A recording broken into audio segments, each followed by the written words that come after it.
Eruptive po, Likulam. God is good. Amen. All the time, God is good. Amen. Bago po tayo dumako sa pagbibigay, basahin mo muna po yung Proverbs 3, 1 to 10. Sabi po ng Panginoon, anak ko, ang aral ko ay huwag mong lilimutin. Lahat ng aking utos sa isipan mo'y itanim. Upang araw mo'y tumagal, umaba ang iyong buhay, at maging masagana sa lahat ng kailangan. Pananalig at katapatan huwag mong tatalikdan. Ikwintas mo sa iyong leeg at itanim sa iyong isipan. Sa gayon, iyong malulugod ko ang Diyos. Magiging mabuti ka sa paningin ng sinusukob. Kaya huwag ka magtiwala, buong puso at lubusan, at huwag kang manangan sa sariling karunungan. Siya ay isang gunian ng lahat mong mga balak at kanya kang itutumpak sa lahat ng iyong lakad. Huwag mong ipangahas ang iyong alalahanin, nalalaman. Matakot ka sa Diyos, lumayo ka sa kalikuan. Sa gayon, ikaw ay lalakas at magiging matatag. Mawawala ang tiisin, gagaling ang iyong sugat.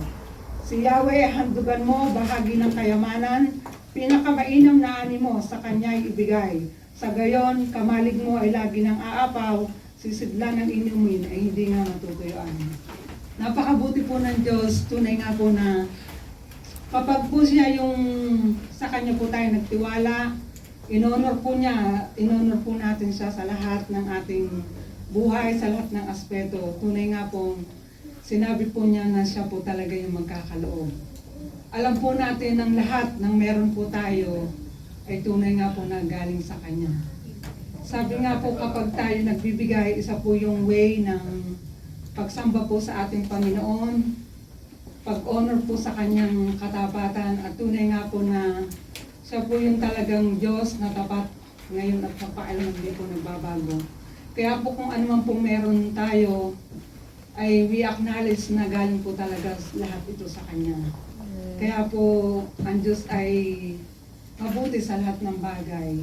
Sa mga oras na ito, nakita po natin kung gaano po siya kabuti, ano man po yung pinagdadaanan natin. Tunay nga po na i-honor natin kasi siya po yung nagsabi ng kanyang salita. Ano man po yung gawin natin na iniutos niya po ng Panginoon, ay tunay nga po siya ang nawawalhati at malulugod po sa mga ginagawa natin sa pagbibigay po sa atin.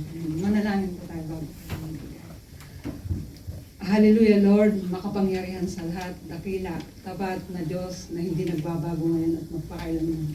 Salamat, Ama, sa patuloy mo pong pagtuturo sa iyong mga salita na tunay nga po ikaw ang Diyos na dapat pagkatiwalaan, Panginoon, hindi po yung aming sarili. Tunay nga po na kayo po yung nagbigay ng lahat ng bagay kung ano po meron kami. Tunay nga po kayo rin po yung nagbigay ng iyong anak upang kami po ay maligtas po, Panginoon, magkaroon ng kaligtasan. Salamat po, Ama, sa patuloy na pagsusustain nyo ng kalakasan po sa bawat isa. Yung iyong kagandahang loob po, Panginoon, na amin nararanasan. Kaya po kami nandito po, Panginoon, na nagpapatuloy sa buhay. Yung hininga, Panginoon, na galing sa inyo, ay marami pong salamat, Panginoon.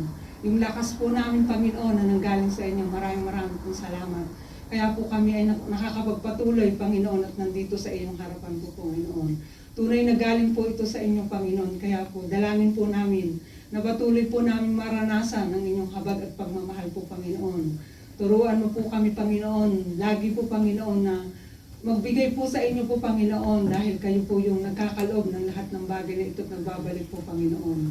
Dalangin po namin, Panginoon, sa lahat po ng magkakaloob, ay tunay nga po kayo ang magpaunawa po sa kanila, Panginoon, na galing po ito sa inyo, Panginoon, na dapat po nararapat, deserve niyo po na kayo po yung bigyan po, Panginoon. Dalangin din po namin, Panginoon, ang lahat po ng magiging handog ng mga kapatid po namin ay maging kagaanan, kasapatan po sa lahat po ng kakailangan po, Panginoon. At dalangin din po namin, Panginoon, sa lahat po ng pinanggalingan ng pagpapalang ito ay tunay nga po kayo magbabalik ng siksikliklik at umaapon ng pagpapala po, Panginoon, sa trabaho, sa tahanan at sa mga buhay po nila, Panginoon.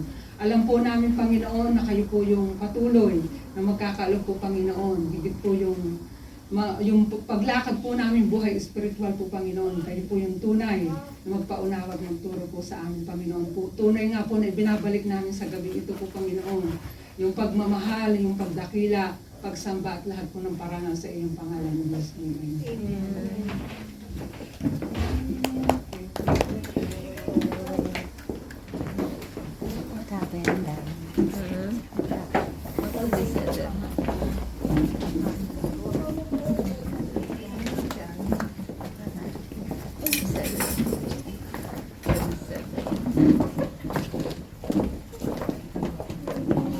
May ano ko eh.